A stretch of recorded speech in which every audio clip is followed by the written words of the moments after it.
Today's video is brought to you by Carrie Black, author of Sometimes Illness Wins, A Guide to Understanding and Living with Grief. I'm going to warn you up front that the ad gets a bit personal and serious, but the main video is on the sillier side today, so if the ad gets you down, I hope I'll be able to pick you back up afterwards. Hello and welcome to my channel, Vice Rhino here. Today I'm looking at a video from CARM.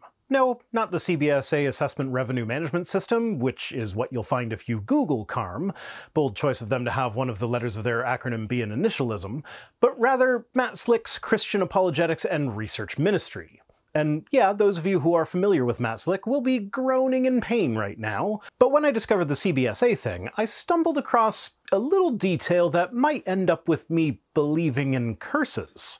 Because one of the most annoying things about responding to Matt Slick's videos is that so many of them only have sound on the left channel. So either I end up with a headache as my brain tries to understand why someone is only talking to me in one ear, or I have to fix their video for them before I even start. Well, the first video that I clicked on for the CBSA CARM thing also only had sound out the left channel. They're introducing an initiative called CARM, C-A-R-M, CBSA's Assessment Revenue Management System. So maybe the acronym CARM is just cursed to cause people who use it to not know how to do basic sound-related stuff with their videos.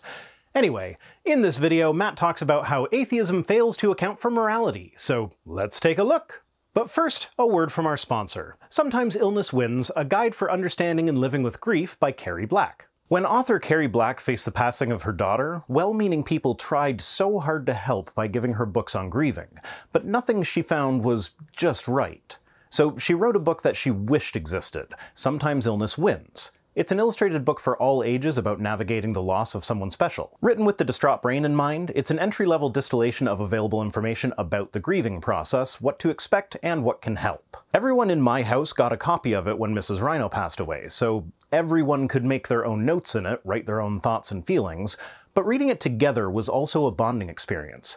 I love that it strongly reinforces the fact that everybody grieves differently, and that that is okay. Because one of the hardest parts of grieving is feeling like your thoughts or emotions are inappropriate to the situation. Reading it together with my kids was really helpful in making sure that they felt safe and loved while expressing themselves in their own unique ways. Everyone grieves differently, so the book approaches grief from a general perspective, but it includes sections where you can fill in details that are specific to your situation. If you or someone you love is going through the grieving process, this book is the perfect accompaniment to well wishes and a thoughtful listener. Sometimes Illness Wins is available for less than the price of a bouquet of flowers. Many readers have found it worthwhile to have extra copies on hand to share with friends and family as the need arises. Grief often comes without warning. Sometimes Illness Wins is grounded in secular evidence-based best practice, and it's both for adults and children. It's written without appeal to religion or superstition. It turns out that once in a while, the book that the world needs would never make the bestseller list, so here it is filling in the gaps. Whether you're going through the grieving process yourself or you want to be prepared to help others in their time of need, please click on the link in the description to order your copy or copies today.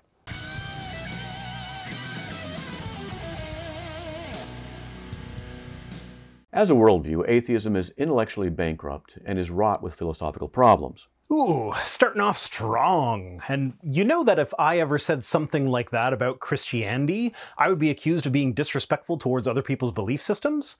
It's weird how atheism seems to be the only category of religious belief, or rather lack thereof, where nobody bats an eye when it gets disrespected like that. Like, I'm not willing to even say that Christianity is intellectually bankrupt as a joke, because that gets uncomfortably close to violating YouTube's terms of service regarding hate speech.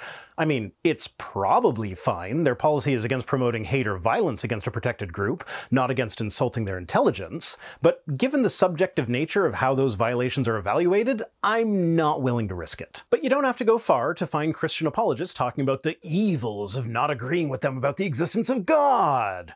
Everything ranging from insulting our intelligence, like Matt just did, to blaming us for school shootings, like the other Matt does regularly, to accusing us of trying to indoctrinate children, which is something that most of them actually do themselves. And, okay, now that I've mentioned Matt Powell and the school shootings thing, I have just two Powell clips that I feel obligated to play. The first is Matt explaining that he doesn't see anything wrong with quote mining. Well, I don't see anything wrong with quote mining. And next is Matt Powell explaining the real reason that school shootings happen. Hey, the Bible says that God made us in His own image, and that's why a lot of these school shootings happen. And yes, that is a dishonest quote mine on my part. As I already mentioned, Powell thinks school shootings happen because of atheism. But since Powell doesn't see a problem with quote mining, I don't see a problem with quote mining him. Back on point, you can regularly and easily find Christian apologists not just coming close to the hate speech line when they talk about atheists, but stepping all the way over it. To be clear, I don't think that what Matt Slick just said actually constitutes hate speech or violates YouTube's terms of service, so please don't go on a mass reporting spree, but it's not hard to find content where apologists blatantly do cross that line into hate speech against atheists, and in most cases, that content just stays up. In this video, let's take a look at the inability for the atheistic worldview to offer objective morality. I mean, before worrying about whether or not atheism is able to offer objective morality, shouldn't we first determine whether or not objective morality exists in the first place? Why does it matter whether or not objective morality is hypothetically possible within a certain worldview if we don't even know whether or not morality is objective? Now, I will grant that on a visceral level, morality feels objective. It feels like everyone should agree with me about the things that I consider to be morally right and morally wrong. But here's the fun thing about that. Pretty much everyone feels that way. But they will also disagree about the things that they consider morally right and morally wrong. So most of us feel like our own personal moral systems should be objective, but we all have different moral systems that are often in conflict with each other. Now, sure, there are some big-ticket items that are generally agreed upon, like killing, for instance, but even there will be a difference of opinion. Is killing someone in defense of your home morally right or morally wrong? Different people will answer that differently, and frequently won't even be able to comprehend opposing viewpoints. Now, what about war? Again, different people have different opinions on the morality of war, sometimes even getting down to the granular level of which specific wars were moral and which ones were not. So, aside from the visceral feeling that morality should be objective, it actually appears to be subjective in nature. And really, what would it even mean to have objective morality? Apologists will point to God as the source of objective morality, but why? Why do God's opinions on morality take precedence over our own? Because God is described by the Bible as doing things that I consider to be immoral. If God is actually the source of objective morality, how is it even possible for me to have those feelings about God's actions? Shouldn't they be obviously morally correct to everyone because they were performed by the being that is the source of morality?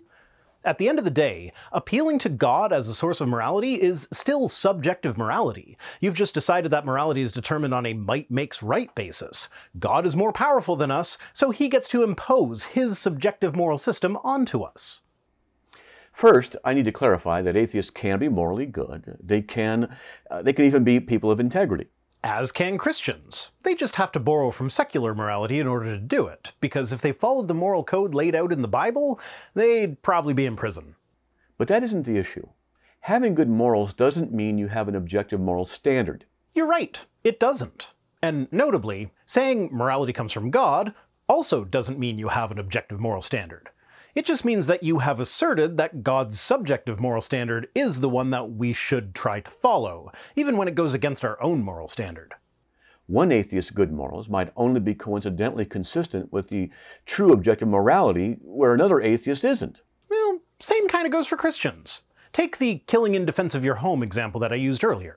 I can tell you that at least 2 churches I used to attend were very much in favor of using deadly force in matters of self-defense or in the defense of one's family or home. I can also tell you that at least one of the churches I used to attend was of the pacifism at all costs persuasion, where they saw that all humans are made in the image of God, and to kill an image bearer is one of the worst crimes imaginable. So even if it means you watch them murder your entire family in front of you, you're not allowed to harm them. So even though members of all of these different churches will tell you that they got their morality from God and that it is objective morality, they disagree about their morality.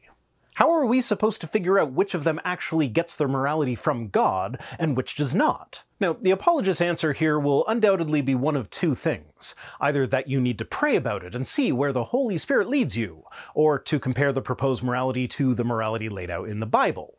The problem with praying about it is that people from all of the churches that I talked about will tell you that they did pray about it, and that that is the morality that the Holy Spirit revealed to them. Apparently, the Holy Spirit just tends to agree with the person doing the praying about what is moral and what is immoral, rather than saying anything different. And then the problem with comparing it to the Bible is that biblical interpretation is a very subjective practice. You can make the Bible say whatever you want it to say. Sure, the death penalty exists in the Old Testament, so clearly it's okay to kill people who deserve it, but Jesus said to turn the other cheek, and condemned Peter when Peter tried to violently defend Jesus in Gethsemane. And there are other verses that could be used to argue either way. My point is that the Bible doesn't give us a clear moral code, and even when it tries to, it often runs counter to our moral intuition, such as when it treats rape as a property crime, where one of the potential punishments for the rapists is to be forced to marry his rape victim because it was seen as a you break it, you buy it situation rather than a violation against an actual human being.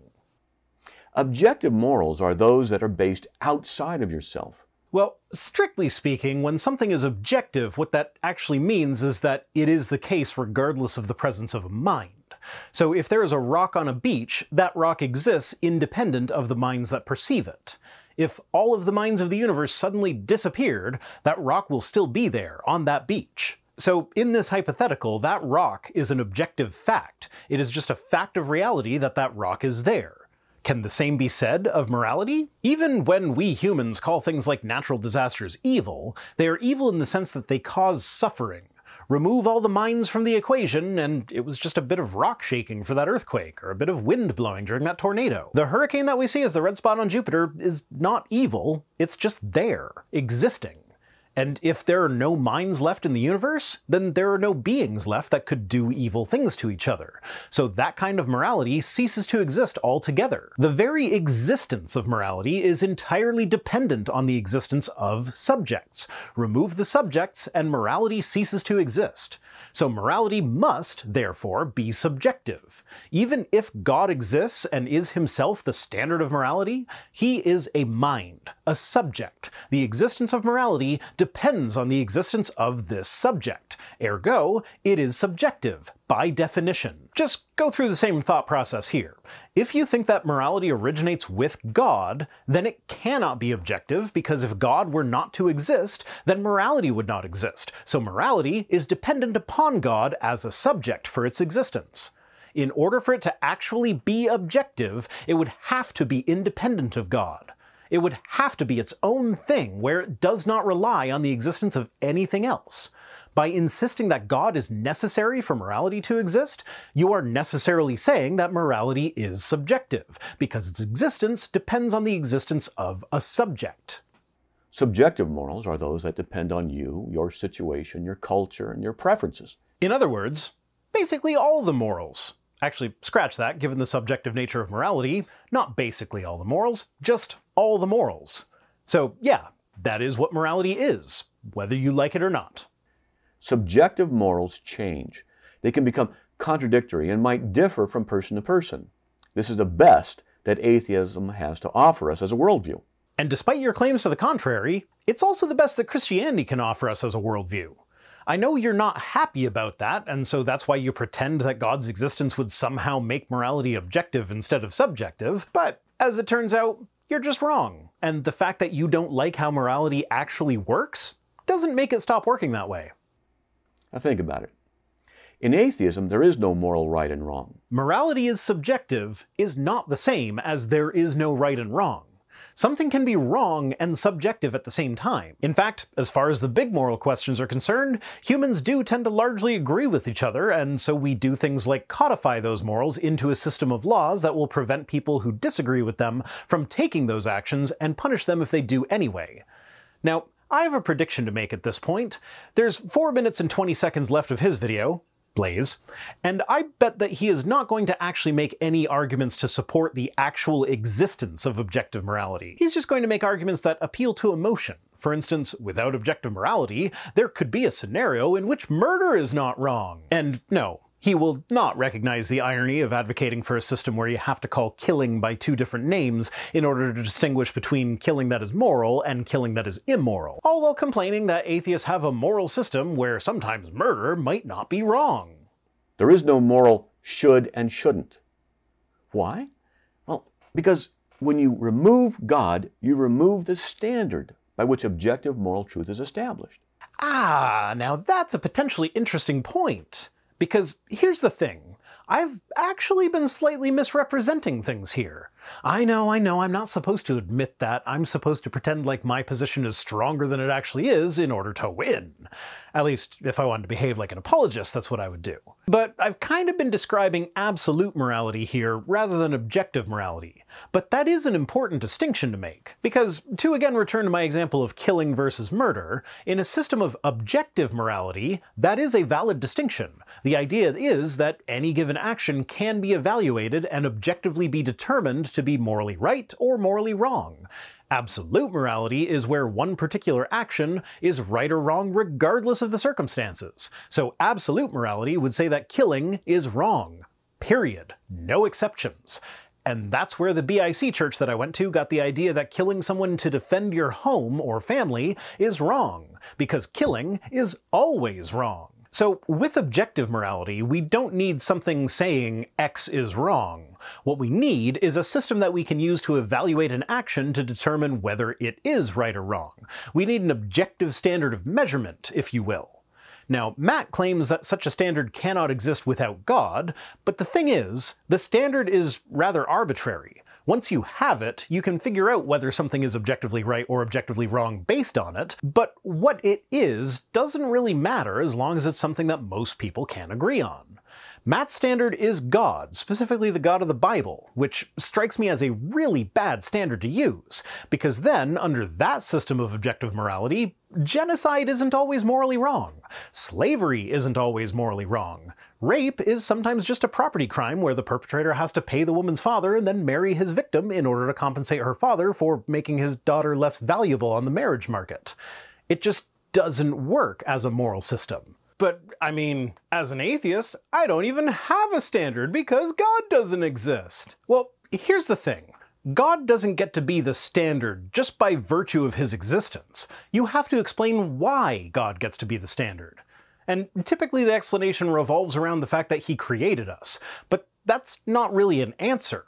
You don't get to impose your moral system on people just by virtue of the fact that you created them with no rhyme or reason, just do what I say or else.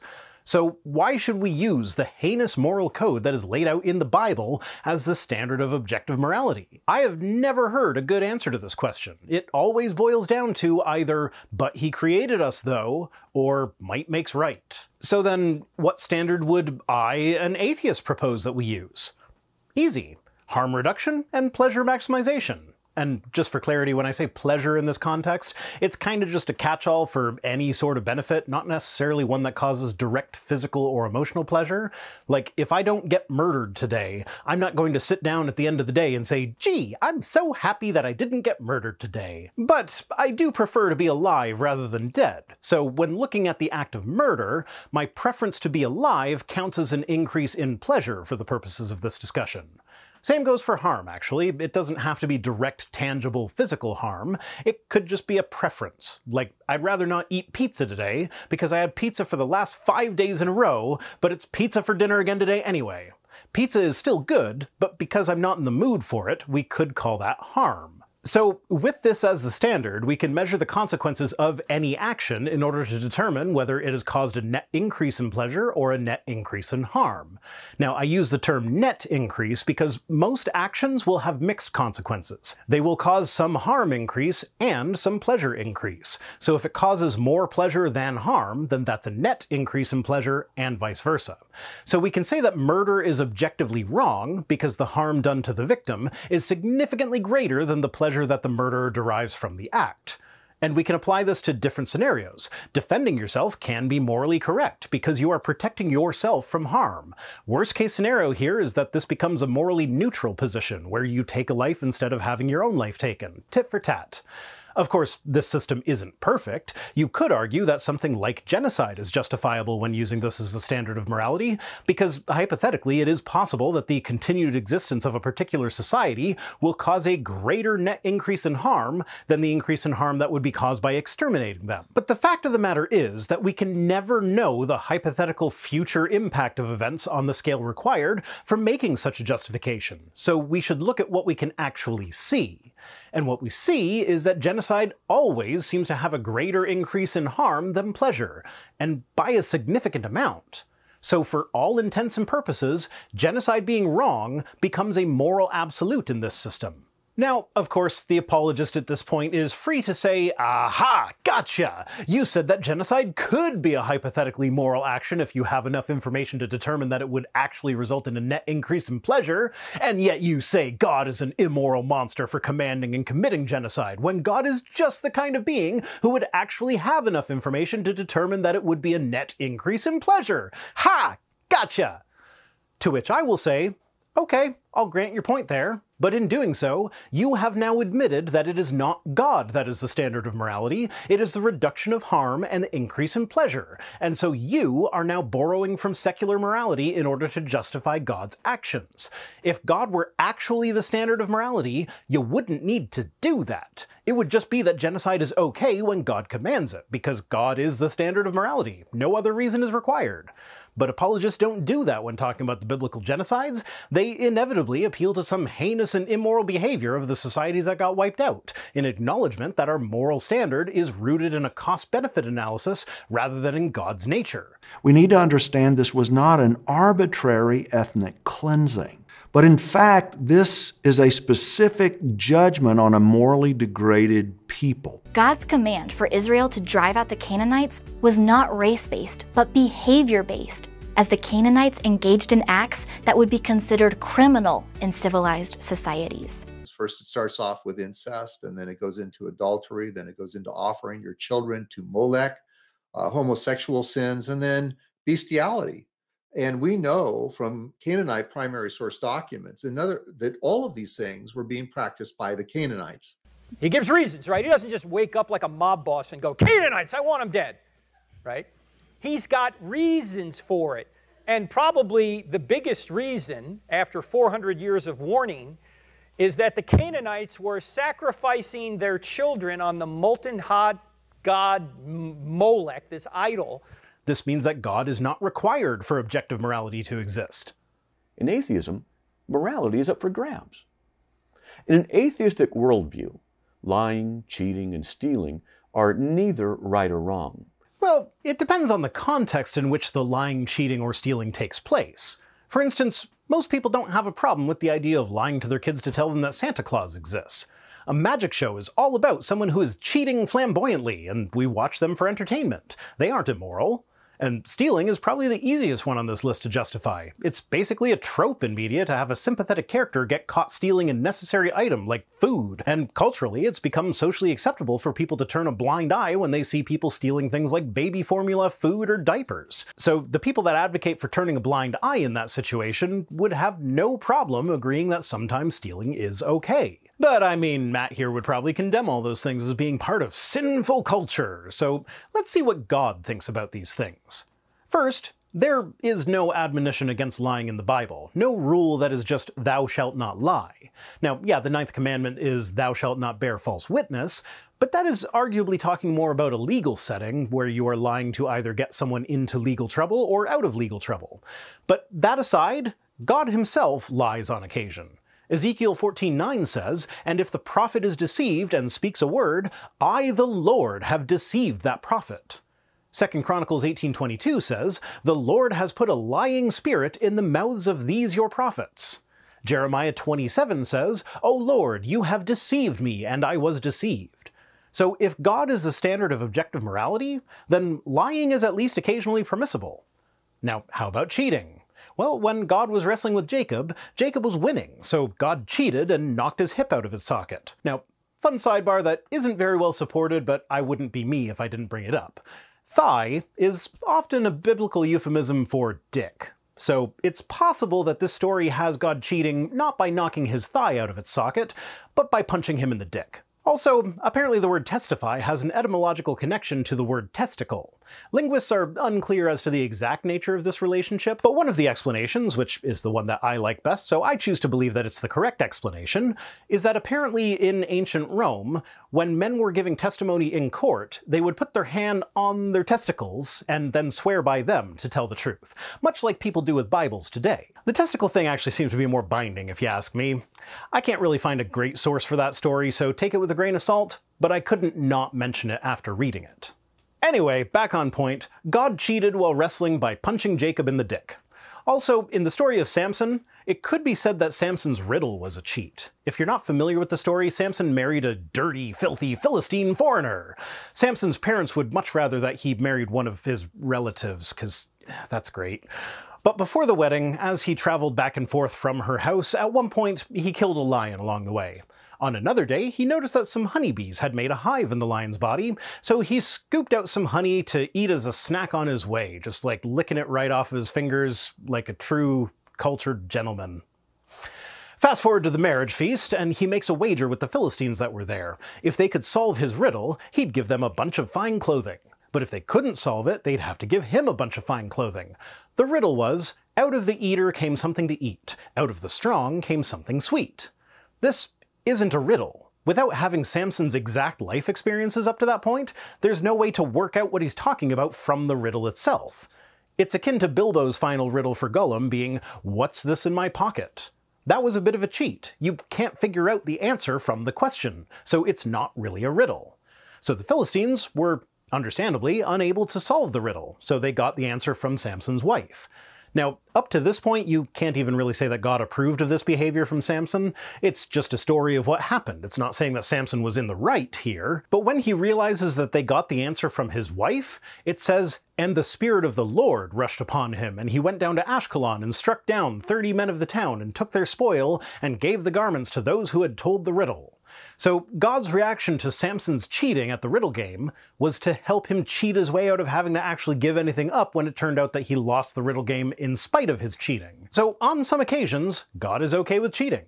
Now what about stealing? Well, I mean, hell, if you just look at the conquest of the Holy Lands, people were already living there when the Israelites arrived, but God blessed the Israelites as they ran throughout the land, stealing the land and the people's possessions, and sometimes even the people themselves as slaves.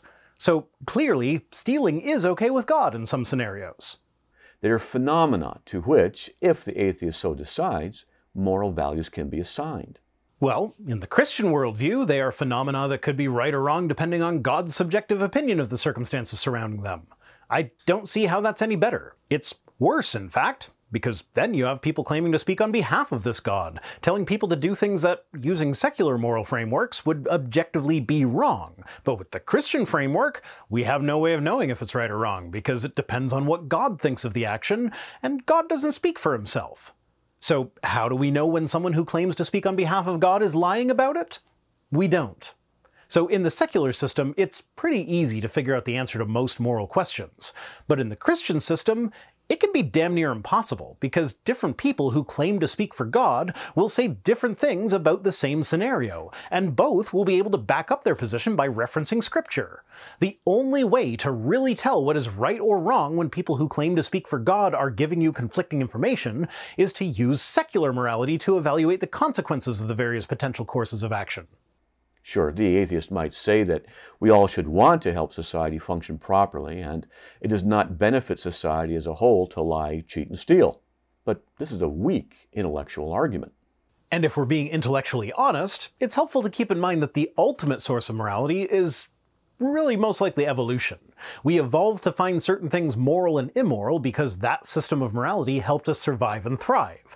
There was a benefit to us being a social species because we could work together using the various strengths and weaknesses of the various members of the society to help us prosper and thrive. In a social species like that, lying, cheating, and stealing are generally detrimental, so such behavior was selected against, and a distaste for such behavior was selected for.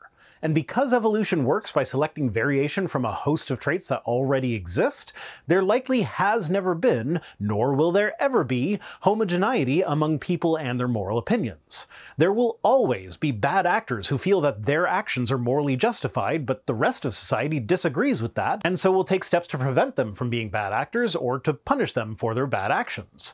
So at the end of the day, we can come up with all the rational systems of morality that we want, and having a good understanding of the various systems of morality is useful, but at its core, morality is just based on feelings. And this becomes apparent as we look at how morality has changed over the years. People felt differently about slavery in the past than they do today. People felt differently about killing members of competing tribes or people groups than they do today, or stealing from those different tribes. As our feelings about these things change, so do our practices. Today, if I kill someone from a different country, I go to jail. But in the time of the ancient Hebrews, we can look at the story of Phinehas to see what would happen. He murdered an Israelite man and the Midianite woman who he had in his tent with him. And God rewarded this action by stopping a plague that he had sent against Israel and offering Phinehas a covenant of peace and perpetual priesthood. So clearly, morality has changed over time as our feelings about certain issues have changed, because morality is first and foremost based on emotion. Now, as a confession, I'm not entirely comfortable with that fact, but my not liking it doesn't make it false. Let me put some flesh and blood on this and show you why. What if there were a global economic meltdown and the social turmoil that ensued was so bad that robbing people at gunpoint to get food became commonplace? I feel like the post-apocalyptic scenarios like that we see in the media are extremely pessimistic about the nature of humanity. Now, I might be wrong, maybe I'm just a hopeless romantic when it comes to my optimism about humanity, but I feel like it would be more common for people to band together to help each other out in these situations. But when push comes to shove, I'd honestly rather not find out. Robbery would then be a social norm. Well then, would such a norm be wrong, or would it be right? Well, it depends on the exact scenario surrounding this robbery, but my money's on probably wrong. Now, most likely the people who band together to help each other survive would do better than the people who resort to these tactics, meaning that such tactics would result in a net increase in harm. Ergo, they are wrong. Easy peasy. I mean, really, we need a lot more information to come to an accurate answer, but it's not like the Bible is anti certain groups of people pillaging their neighbors to steal their shit. That's literally how Israel was founded, according to the Bible. If it is not wrong, then you affirm situational ethics and you can't complain when the situation suits somebody else's fancy and you get robbed at gunpoint. Okay, now he's switching up his language here. The use of the word situational there makes me think that he's talking about absolute morality rather than objective morality. Which I kinda hope he is, because it's always fun to watch people try to defend the indefensible mess that is absolute morality. Of course, this would lead to anarchy. No, it wouldn't lead to anarchy. Anarchy was literally a premise of your hypothetical. On the other hand, if you say that such a theft is wrong, well then, why is it wrong? Harm versus benefit. Increase net pleasure, decrease net harm. If it is your opinion that it is wrong, that's nice, but opinions don't make ethical standards. Yeah, they kinda do though. Even in your weird-ass system, ethical standards are based on God's opinion. If you decide to say that it is wrong because, well, it's just wrong, well, okay, you're just begging the question. As are you when you say it's wrong because God says it's wrong. Why does God get to determine right or wrong? And why does his determination override our own moral feelings and philosophies? It just does, I guess. Besides, that would mean that there was a moral standard outside of yourself to which you must answer, and that would imply a moral lawgiver. Hold up there, Sparky. You're sneaking a lot of baseless assumptions into that one little statement. It could just be that they feel it is wrong without being able to articulate why, and that's how most people go about determining right from wrong. But even if morality is external to humans, that the standard for morality is outside of ourselves, why does that mean that an entity needs to have dictated this standard? And if this entity just dictated this standard, why is that standard applicable to us? Does it also apply to the entity who dictated it? Does the fact that it has been dictated by an entity not definitionally make it subjective because it requires a subject to have dictated it? These are all questions that you need to answer if you want any of this to make sense.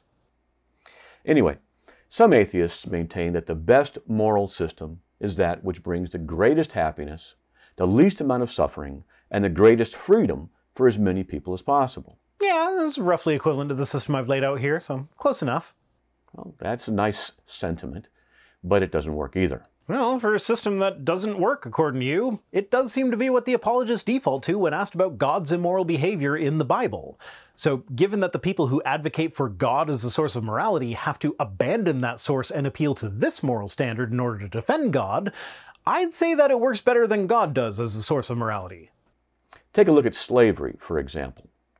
The greatest happiness for the greatest number of people means that a minority of people should suffer in bondage. And that's why net pleasure and net harm are the measurements to use here. Yes, having slaves will increase the slave owner's pleasure, but the harm done to the slave who remains in bondage vastly outweighs the harm that would come to the slave owner if they were required to free their slaves. So the pleasure increase on the side of the freed slaves, even if it's only a minority of people who are enslaved, outweighs the harm caused to the slave owners who would have to free their slaves, thus justifying the elimination of the institution of slavery altogether. From the Christian perspective, however, the institution of slavery is justified, because it's explicitly condoned on a number of occasions in the Bible, both in the Old and New Testament, and it is never explicitly condemned. Side note, given our earlier discussion on the etymology of the word testify and how this is related to the word testicle, I think I'm going to start referring to the Old and New Testaments as the Old Balls Book and the New Balls Book. Back on topic, what he's trying to describe, or at least should be if he knows what he's talking about, is a utility monster. This is a hypothetical that is used against utilitarianism, which is the framework that the moral system I've proposed would fall under. A utility monster is a hypothetical monster that, to keep the terminology consistent, would gain significantly more pleasure from things that cause an increase in harm than those things cause harm, thereby causing an imbalance on the scales and meaning that anything it wants is automatically moral, even if it causes great harm. Holy shit, God is a utility monster. That actually makes a lot of sense, though it definitely doesn't make God look good. Anyway, the problem with this hypothetical is that it doesn't take diminishing returns into account. The more pleasure you have, the less pleasure you will derive from the next thing that causes pleasure. As an example, if you give $100 to someone who is struggling financially, you will cause a much greater harm reduction and pleasure increase than if you give that same $100 to a billionaire. If you just randomly drop it in a bank account, the billionaire probably won't even notice that it's there.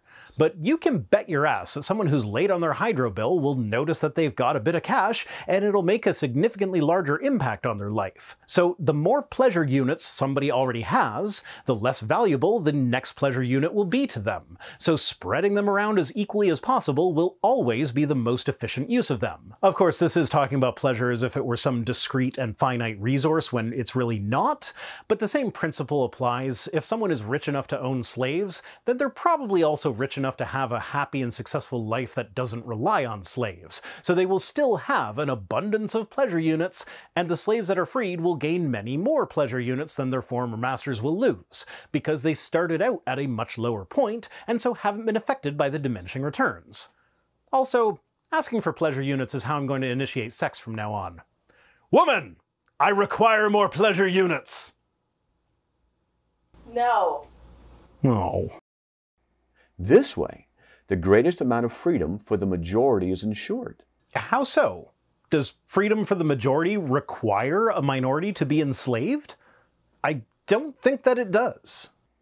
But if the atheist says that it is wrong to enslave a minority to benefit the majority, well then, why is it wrong? Because of diminishing returns and the fact that a utility monster doesn't actually exist. Unless you believe that God exists and is the utility monster, and that's why we all have to do what he thinks is morally right or wrong.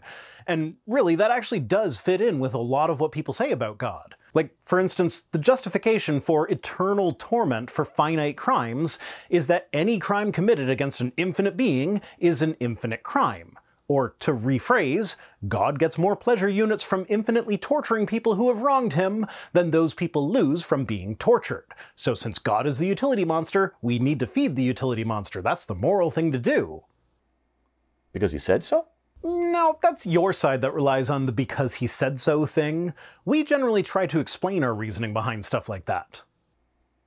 If he said it's wrong because the minority is suffering, well, so what? Why is suffering wrong? Because empathy exists. I don't like suffering, so I can appreciate that other people don't like suffering either. And the existence of empathy even covers people who don't experience empathy. Because we are social creatures, and most of us do experience empathy, then for someone who doesn't experience empathy, it still makes sense to act in accordance with the rules laid out as a result of empathy, because that is the way society is structured, so they'll be better able to live the lives that they want if they don't, say, murder everyone who annoys them. Atheism can't help us here. It just isn't up to the task of providing solid answers. Quite the contrary, the most solid answers come from the atheistic framework, as is demonstrated when apologists need to appeal to secular morality in order to justify their God's heinous and immoral behavior. Starting to sound like a stuck record here. And so far, you, in this very video, have been unable to come up with a single example of something that my moral framework could consider morally good that goes against our feelings about morality that isn't also condoned by the Bible, at least in some circumstances. So, best case scenario here, we're on equal moral footing.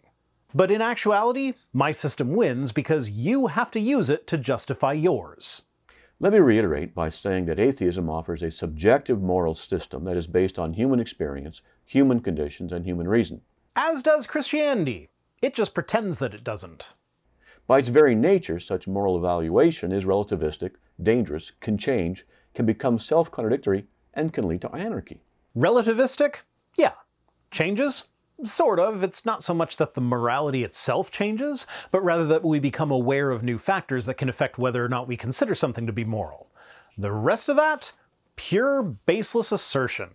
Like, really, the guy whose book has instructions on how to obtain slaves and instructs slaves to obey their earthly masters has no grounds for calling the moral philosophy that says that slavery is always wrong because of how much harm it causes dangerous. And as far as leading to anarchy goes, the only way that would happen is if anarchy is determined to be the political system that will cause the greatest increase in net pleasure. So if you actually understand the moral system, to claim that it will lead to anarchy is to accidentally make the claim that anarchy is indeed the political system that will cause the greatest increase in net pleasure. If that's the case, then why would you not want it? It's not like the Bible has anything to say about how the government should be structured. It just says to obey the government authorities, whatever they may be. So wouldn't you want the government that would most benefit humanity? I mean, I don't think that anarchy is that government, or lack of government rather. But that is the implication of what he said. So if he's being consistent, that should be the form of government that he wants. True morality is not merely a collection of concepts agreed upon because it helps stop the guy with the gun from taking your food. No. Apparently, it's the collection of concepts forced upon us because it helps the guy in the priestly robe take your food. That's not better, man. There's something more, and the Bible offers us more. The Bible offers an approval of slavery and a condemnation of eating shellfish. It's a terrible place to go for morality. It offers us an objective set of morals. Do not lie. Do not steal. Do not commit adultery. Do not bear false witness, etc. God lies sometimes. Why is it okay for God to lie, but not for us? How is morality objective, or rather absolute, as you seem to be talking about it, if the application of this morality happens in a relative fashion that allows God to do things that would be immoral for us? Also, it's interesting that you listed do not lie and do not bear false witness as separate items, when the Bible never actually says not to lie. That's just the way some people choose to interpret the do not bear false witness commandment. Also worth mentioning is that one of the places where the Bible condones slavery is in the Ten Commandments. Those parts of the verses just get left out whenever they get quoted. The fourth commandment, to remember the Sabbath day, and the 10th commandment, to not covet, both have lists that go along with them that include your slaves. If God actually thought that slavery was immoral, then rather than having commandments telling you that you're not allowed to want your neighbor's slaves, or making sure that your slaves also get the Sabbath day off, it would have a commandment to just not own slaves. Also, if this list of rules is the objective standard of morality, then why do so many of them seem immoral or morally neutral? Like, don't make any likeness of anything that is in heaven above or on the earth beneath or in the water under the earth. So statues are immoral? All the paintings of angels and God and Jesus and all that are immoral? Technically, using a camera would be immoral with that wording, so Matt's video is actually immoral, because it made a likeness of Matt, his office, his fish, which are things that are on the earth. But also, I would suggest that honor your father and your mother is relative even from a Christian perspective. Would you say to honor your father and mother if they were Muslim and wanted you to be a Muslim too? It would be dishonoring them to convert to Christianity. So this commandment is commanding you to be Muslim in that scenario. But I would wager that you wouldn't think that it was applicable in that scenario, and that the right thing to do would be to dishonor your parents by converting to Christianity.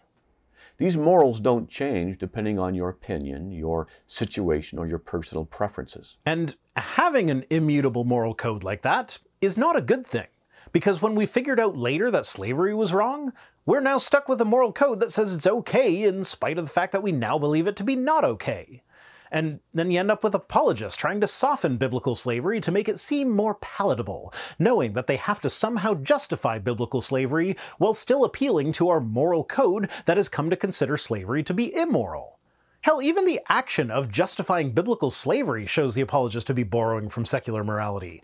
They don't say slavery was okay because God said so. They try to make it seem like it was actually kind of a social welfare system, where they weren't slaves per se, they were indentured servants, and it was kind of like a system of bankruptcy, so therefore it increased net pleasure in society. I mean, they have to ignore all the verses that demonstrate the fact that this social welfare type of slavery was specifically applicable to Hebrews only, with any non-Hebrews being regular old immoral chattel slaves, but they still try to justify it by appealing to secular morality, not biblical morality.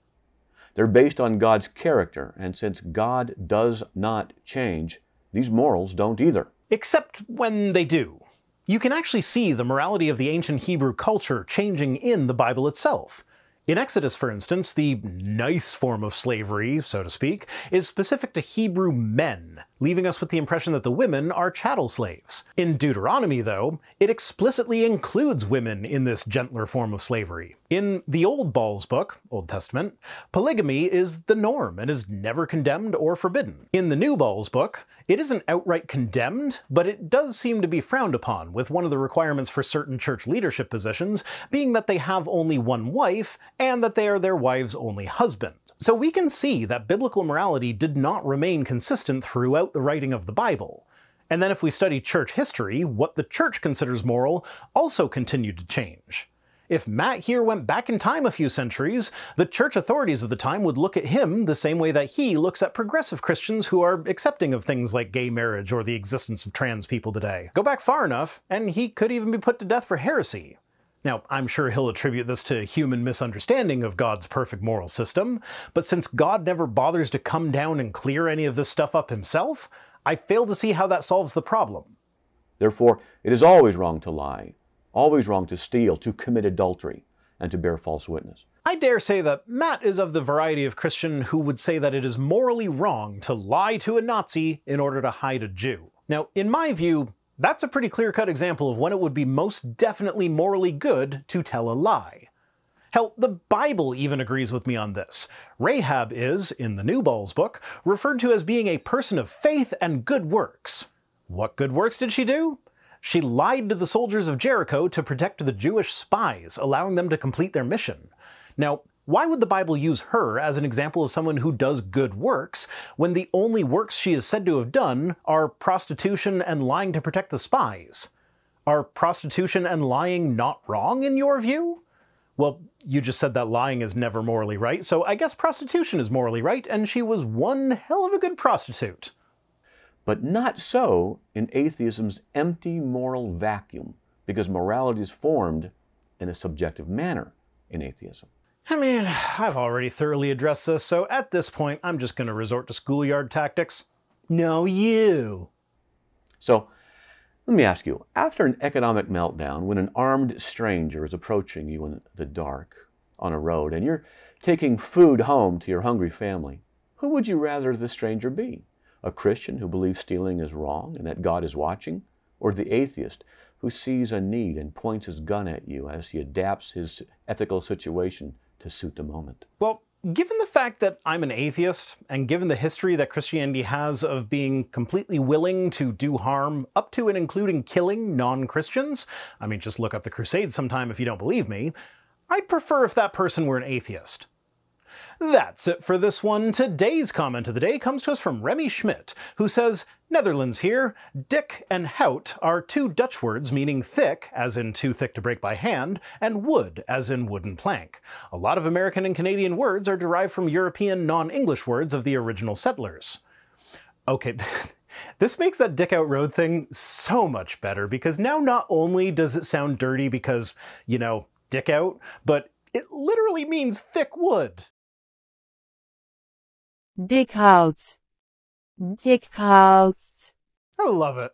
Thanks for watching. Don't forget to go to the link in the description to order your copy of Sometimes Illness Wins. Thanks to Tim Robertson for being my Patreon and sponsorships manager, and special thanks as always to my patrons, Rick Klein and all the rest, who are the secular morality that gets borrowed by the Christian apologist that is my channel.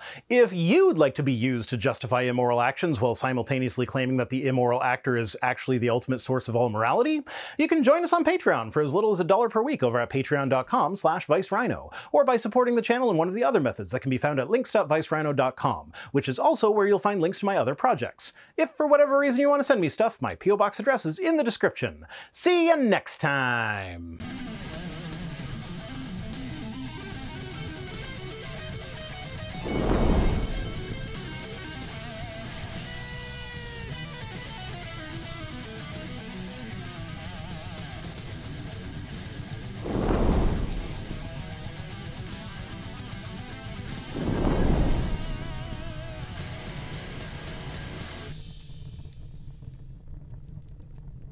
Crinkle, crinkle, crinkle, crinkle, crinkle, crinkle.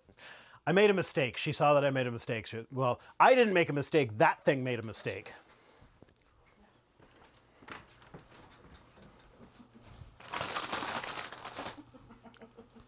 No, they don't have cooties. Papa cooties, yep.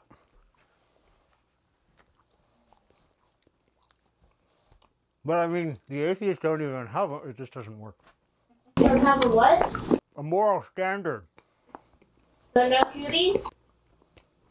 No, cooties are germs, not morals. No morals means you can kill all the cooties. But if you have an absolute moral standard, killing is always wrong no matter what, so don't kill those germs. Note to self, start this whole bloody section over. Because my women ruined it. No, we didn't. You had already been on a break. I know, I know. Okay, shush. Woman! I require more pleasure units. No. No. Papa, this child.